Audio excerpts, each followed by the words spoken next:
اللهم ارحم موتانا وموتى المسلمين. اللهم ارحم موتانا وموتى المسلمين. اللهم من كان منهم محسنا فزد في حسناته، ومن كان منهم مسيئا فتجاوز عن سيئاته. اللهم يمن كتابه ويسر حسابه وثقل بالحسنات ميزانه، وثبت على الصراط أقدامه، وأسكنه في أعلى الجنات بجوار حبيبك ومصطفاك صلى الله عليه وسلم.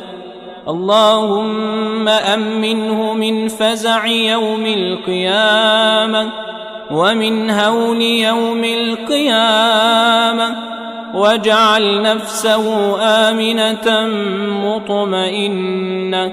اللهم اجعله في بطن القبر مطمئنا، وعند قيام الأشهاد آمنا، وبجود رضوانك واثقا، وإلى أعلى درجاتك سابقا.